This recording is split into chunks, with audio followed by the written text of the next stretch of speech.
Good morning. It's officially fall joy season. Today is the first day of fall, and happy fall, everybody. Today I'm going to share with you how I make a pine cone wreath using some inexpensive materials. There's my free pine cones, my thrift store ribbon, $5 wreath, and I went to the old time pottery and found this really pretty piece of garland that I think worked great, and it was only $8, where most of their garland starts at about $15. I found this one for $8. And I've got some green moss that I already had on hand. So the first step was to take the moss and go ahead and try to cover all around the outside and the inside edges that can be seen. And so I just carefully lifted each piece and put some glue in there, and then just kind of hot glued all of the moss to the wreath.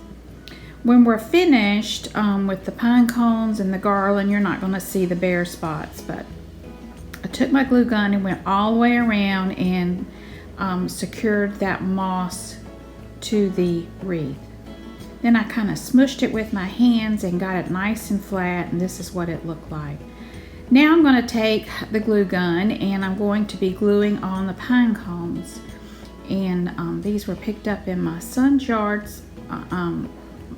He has a pine tree that has these nice little cones. And I'm also going to use, what I don't use here, I'm going to be making fire starters, because we use our fireplace all during the winter. And I found last year the fire starters I made with these little pine cones worked great. So we'll quit buying fire starter logs or little bricks to start our fires with. We can use these pine cones, but I'll do a video on how to make your own fire starters with paraffin wax and string and these pine cones. But this is the first video in my Fall Joy playlist, so I've just started a new playlist. I've got just one more video for the apples. We're going to do a the old Boy Scout camp favorite Dutch apple cobbler. We're going to cook that outside whenever it stops raining. So stay tuned for that one more in Everything Apple series. But now I'm starting Fall Joy. I've got all my pine cones glued on, and I've just taken that garland and just laid it on top, kind of weaving it in and out of those pine cones, and then I'm going to secure it with some wire. So I just worked it in there, and it looks so pretty. It made such a big difference in the wreath when I added that on. And then I'm just taking the two ends, and they have a nice metal stake. I'm going to stake that in at the top. So there is the wreath. I just kind of play with it, but I did have a lot of smaller pine cones and acorns. Wooden acorns. So I'm going to show you how pretty it looks when you tuck in some acorns and some little pine cones. It really added a lot more to this wreath. But first I want to make sure everything's secure, so I took 4 wires and went all the way around and secured that garland to the wreath. Now here's the pretty little pine cones that I already had. I had these in a bowl, and I thought, oh, they'd be pretty in the wreath. So I'm just taking a few and tucking them here and there where I have a little empty space.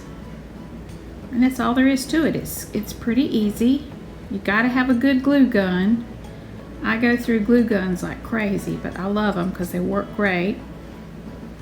Now when I finish this wreath, I think I will take some clear acrylic spray and just lightly spray it, because sometimes in the damp your pine cones will close up, and I don't want that to happen. So I think I'll go back over this with some clear spray as soon as it stops raining. It's been raining here for 2 days now. I mean, hard flash flooding rains, so I can't get out and do anything, and I don't want to put this outside till all that rain stops.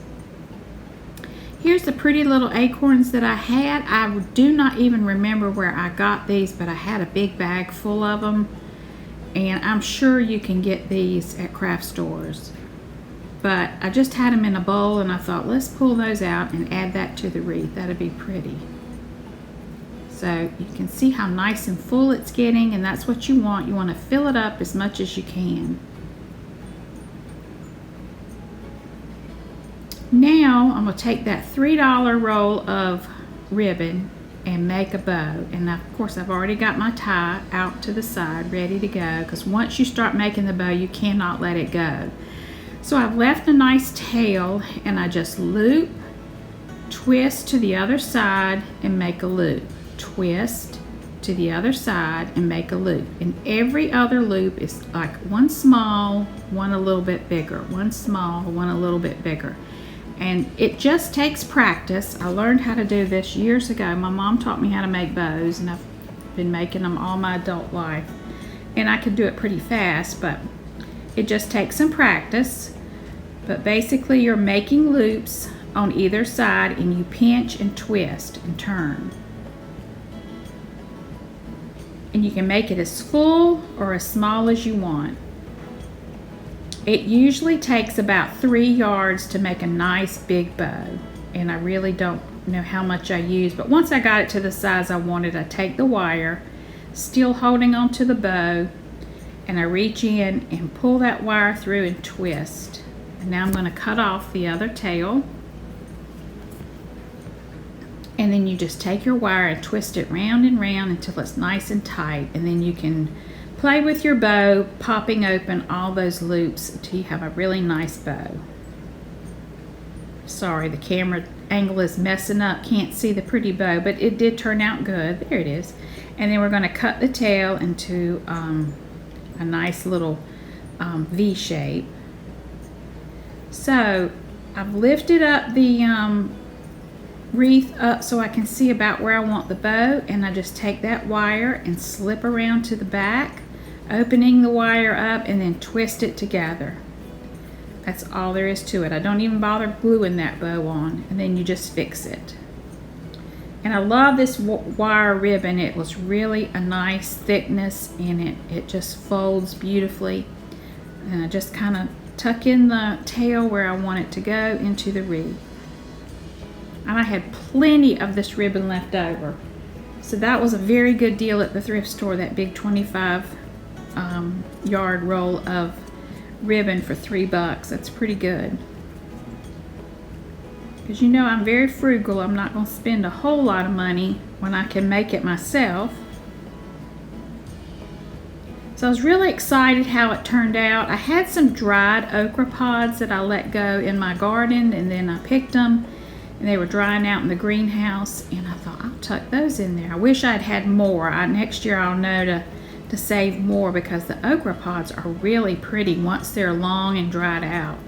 I just tucked them up in the corners with some glue to add a little something to that ribbon, and that worked great. You can't even see the straw wreath anymore. It's nice and covered up, and that's how I like it. I like for you not to be able to see the actual wreath itself. And then just tuck everything in place. I love doing stuff like this, especially on rainy days when you can't go outside. I love making this kind of thing.